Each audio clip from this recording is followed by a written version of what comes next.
Գալա կուսակցությունը քարոզարշավի ոչ սովորական տարբերակ է ընտրել։ Արդեն մեկ շաբաթ է ընտրողների հետ կուսակցականները հանդիպում են ոչ թե հրապարակներում նախապես ծրագրված ժամանակացույցով, այլ ինչպես իրենք են ասում, հենց բնակիչների հրավերներով։ Հանդիպումները կազմակերպվում են քաղաքացիների հորդորով, մարդիկ հիմնականում ցանկանում են ներկայացնել իրենց խնդիրները,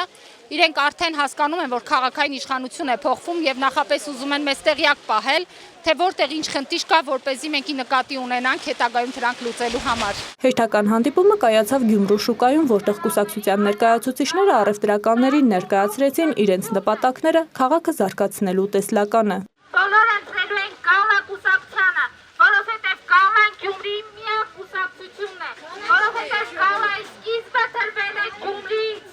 եւ մայր գրասենյակը լինելու է այստեղ, շուտով ամբողջ հանրապետությունը ղեկավարվելու է Գյումրիից։ Գալան իր ծրագրերի մասին քաղաքացիներին տեղյակ է պահում սեփական եթերից ամեն օր, սակայն շուկայի առևտրականների աշխատանքային զբաղվածությունը հաշվի առնելով էլ կուսակցությունում այսօր որոշել էին գնալ եւ տեղում ներկայացնել դրանք։ Երեկ մենք հեռախոսազանգ էինք ստացել, վերջին անգամ տեխնացուներից այստեղ եղել է 2013 թվականի նախագահի տեխնացուներից մեկը ու բողոքում են, որ իրենք անտեսված են։ Սա իրենց աշխատավայրն է եւ իրենք էլ իրավունք ունեն